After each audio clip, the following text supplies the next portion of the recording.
All right, I'll have to admit, the original intention on buying this vehicle was that my family and I were gonna go camping a lot, and we didn't. We didn't hardly go camping at all. And then we were gonna go RVing parking a lot, go to the ORV park, go off-road, be cool, and we didn't do that a whole lot. What this thing has done is it has been at the, what do you call that? The hardware store, or, you know, the Home Depots, the Lowe's, and the Menards of the world almost every weekend. Picking up heavy stuff, hauling lumber, and at one point I actually had 450 pounds of lumber on the roof. I don't know that it's actually supposed to carry that much. It was kind of bowing in, which leads me to one of my next adventures, which is building a roof rack. Anyways, that aside, I haven't done what I intended to with this vehicle outside of doing everything dirt cheap.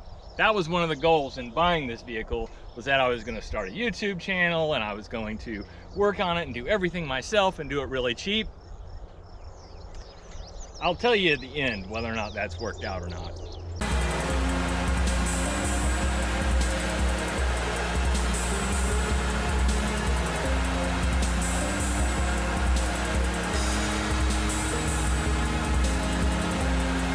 Hey there, this is Andy with Andy's Adventure, Andy's Auto Adventure, Andy's Autos, I don't know. It's gonna be something. Anyways, this is my Toyota Landcruiser. Actually, it's a Lexus LX470. I want it to be a Toyota Landcruiser. Anyway, Series 100, 2003, 330,000 miles. And this is my 1 year review. All right, one of my most favoriteest things on this car is the tailgate. This thing has been so convenient. I've had minivans, I've had SUVs, I've had all of in between, even trucks.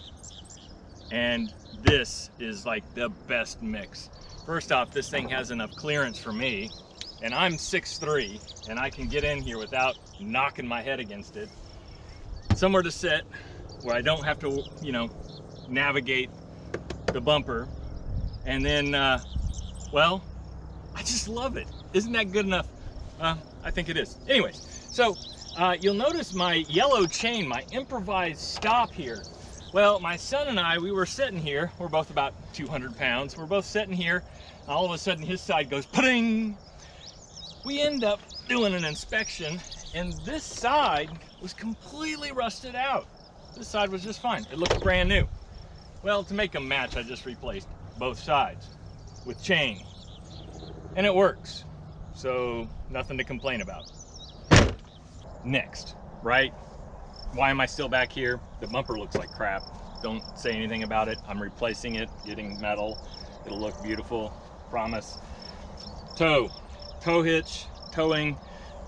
This has been a lifesaver this year. We have needed a tow, and that and the V8 and the 4-wheel drive, lifesaver. One of my other favorite things about this vehicle is all the cargo space. There are storage totes and bins and stuff everywhere. Not only that, the seats move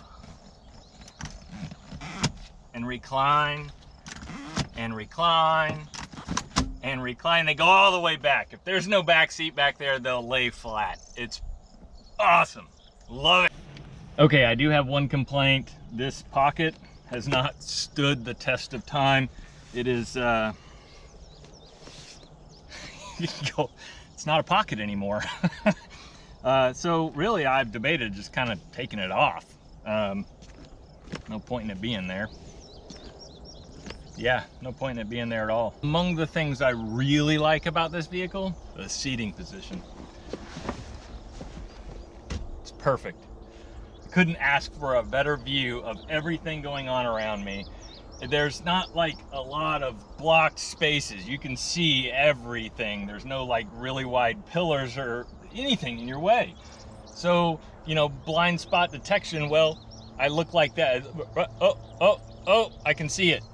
In the line of things that don't work, the seat, backwards, forwards, up and down, tilt and all that stuff, It works most of the time.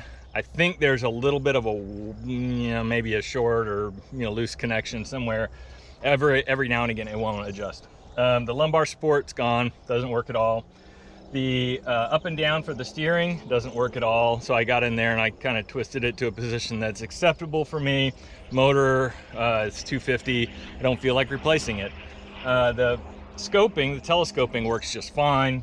The let's see, your heated seats don't work because the seat is shot. Again, just buy a new seat and that problem would be solved, but the price. Anyways, the whole idea of buying this vehicle was not to put a whole lot of money into it. It's not supposed to be a show vehicle. It was supposed to be a camping vehicle and, off-roading, and now it spends all its time at the hardware store. All right, after getting all the regular maintenance done on this vehicle, which was a lot, I've driven it problem-free for about 10 months.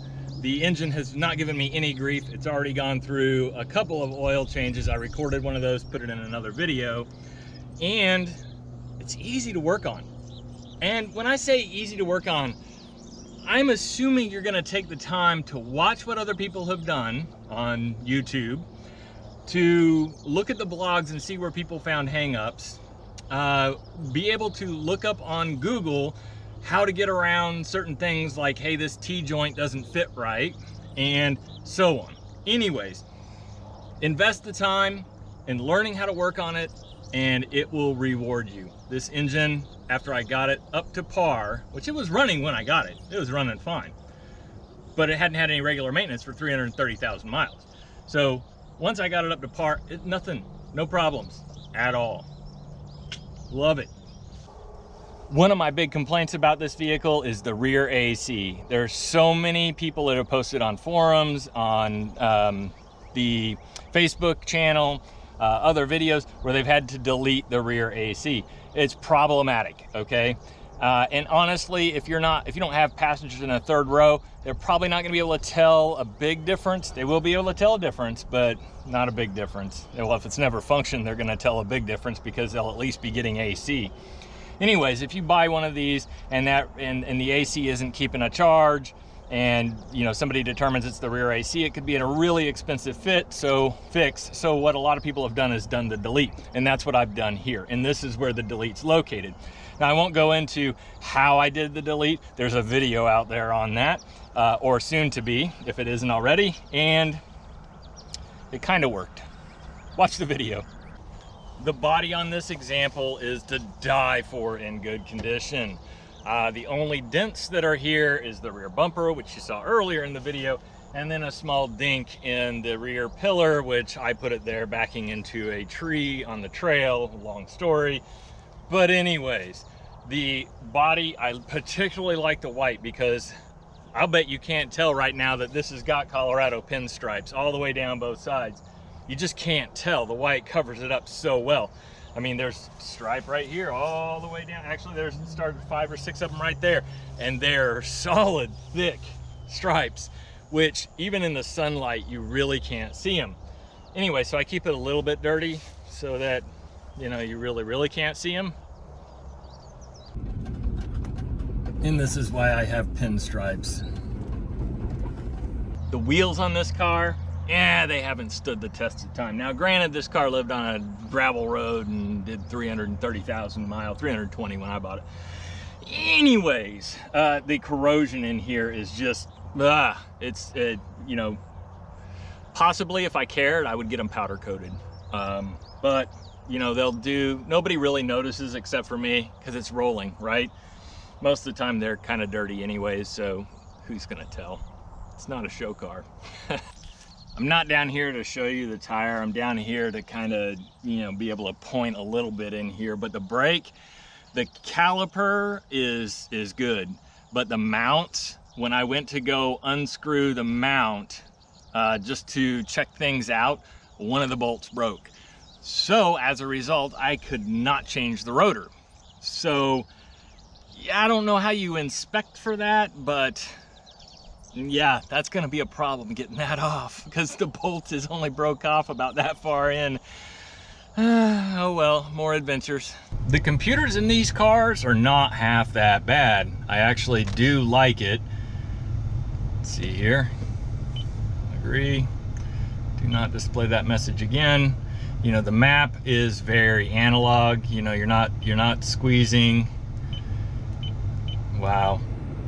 Okay, so there, it's not very reactive. You can see on the map there. And then the audio, if I turn it on, so on. It's pretty, you know, non-graphical. It's not like what you would see today, but it actually works really well. All of the functions work, the touch works, all of it's good. And I like this feature, although I do leave it off. And so if I go to display here, I hit the screen off button and it stays off. Here's a feature that a lot of people don't realize that this car has: extra cup holders. And from here, you can see there's a disc changer, and then there's extra storage down there. And there's a 12-volt outlet. I thought there for a second, I got excited. I thought it was a plug. Time to wrap up the video. Please like and subscribe and put some comments down there. Let me know, you know, what you like, didn't like about your Lexus or Toyota Landcruiser. Anyways, so let's review here. You know how when you're watching the financial channels, they're like, buy this stock and hold it and sell this one and la la la. Sell the car you have and buy one of these. They're appreciating in value. You can drive it every day and it'll still appreciate in value. It's just an amazing all-around car. It's just wonderful. I'd say buy and hold. Buy two. I'm looking for another one. Anyways, maybe I shouldn't tell you to buy one if I'm looking for another one. Well, like and subscribe. Thanks for watching.